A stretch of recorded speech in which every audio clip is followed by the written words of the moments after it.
napagtripan ko lang, no? Dadalhin namin sa Malabon Pet Market yung dalawa. Wala lang, mag-i-enjoy lang din para ma-experience.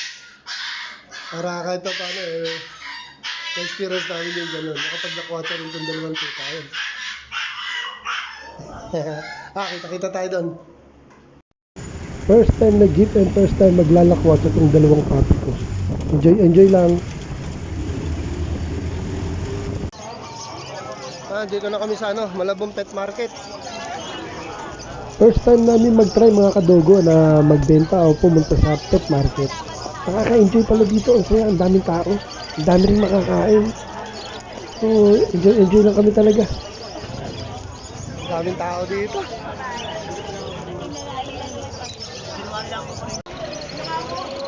Ayos dito mga kadogo. Ang daming tao.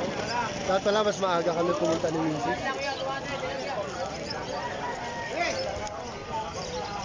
Ikot lang ako. Tingnan natin yung mga aso.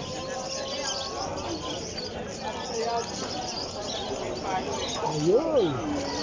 Ang daming pusa. Pakita ko na sa anak ko. Sige po. Maganda.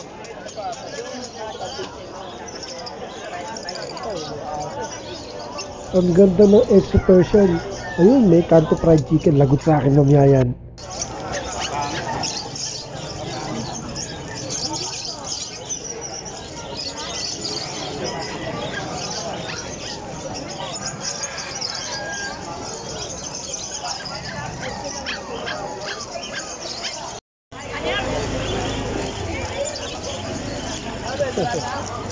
Tinatamad na oh.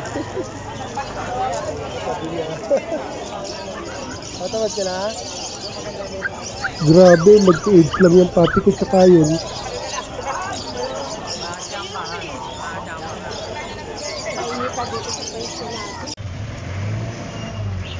Pauwi na kami, dapat pala maaga kami pumunta eh. Hindi pala medyo tanghali na, alas 8 pasado na kami nakarating dito. Ito, uwi na lang muna kami, next week na lang, Saturday and Sunday. Balik kami, aagahan namin. Kita-kits tayo next week. Thanks for watching mga kadogo.